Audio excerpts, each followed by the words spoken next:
Great win tonight, Brad Axe. How did it feel to get back out there in front of a crowd and put in that performance? Yeah, it was good, especially being in Bristol, not too far from my hometown, Yeovil, so got a good crowd there. After a year of injuries and not being as active as I'd like, I was buzzing to get back in there one more before Christmas. Absolutely buzzing with the performance, to be honest. And in this camp, what was the toughest part of your training and how did you make sure you were ready for it? I think, to be honest, just previously to this, a couple of injuries throughout the year. I think trying to manage those injuries in this camp has been quite difficult with cuts and stuff, but managed to get through it and I was fit, ready to roll, and just buzzing to get in there again. Going into this one, what part of your own skill set were you most focused on sharpening for fight night? Just putting my punches together. I sort of done a bit of revision on this lad and knew that he was coming forward, so I knew I had to stop him in his tracks by putting my shots together. So we're working on a lot of that with my sparring and my pad work and stuff. So.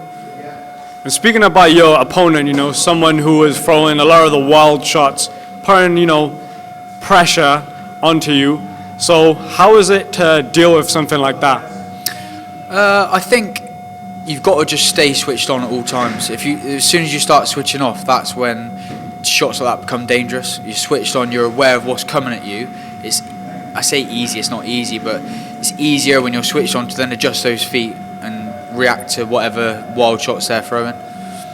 When the fight entered the later rounds, how did your conditioning and focus hold up under fatigue? To be honest with you, I was prepped for a 6-rounder. That's what I thought on weigh-in day. That's what I thought I was going into. But again, some not issues in the background, but miscommunication and stuff. Ended up being a 4-round. So I was ready for 6 rounds. So 4 rounds, I was happy with. I think, to be honest, had it been 6, maybe I'd have got him out of there. I don't think he was liking my power, my shot selection.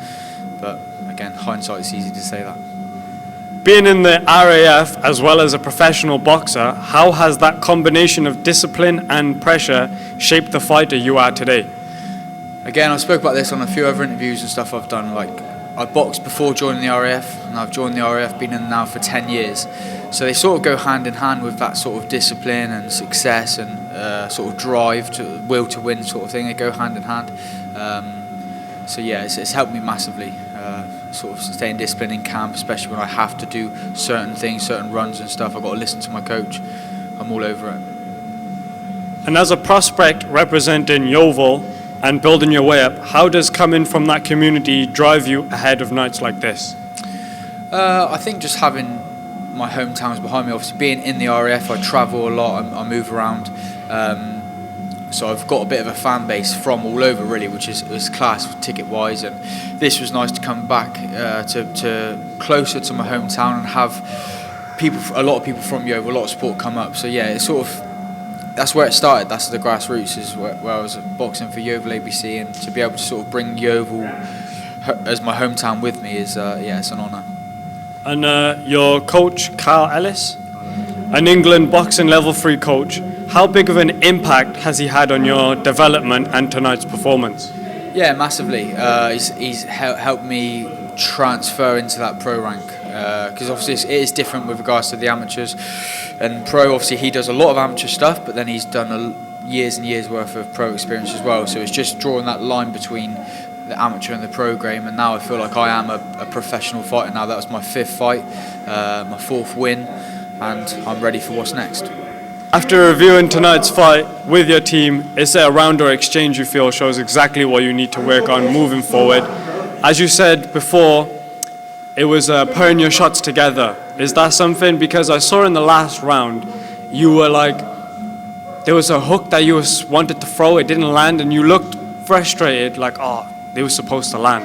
It's always frustrating when you sort of plan shots or try and set shots up and then they don't pay off. But as a whole, I think it was maybe the second round. Again, it's hard when you're in there. It sort of all feels like one round. But it's maybe the second round where I put some good shots together. But from the off, that was my game plan.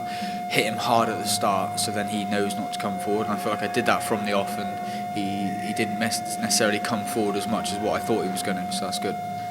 And finally, to your supporters from Yeovil and all the way to Bristol as well, what message do you have for them after this win, and how excited are you for what's next?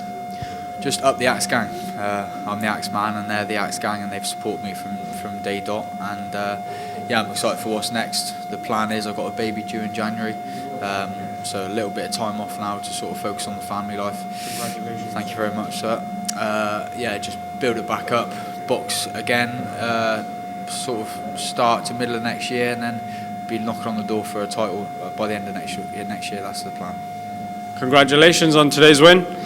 Good luck in the future.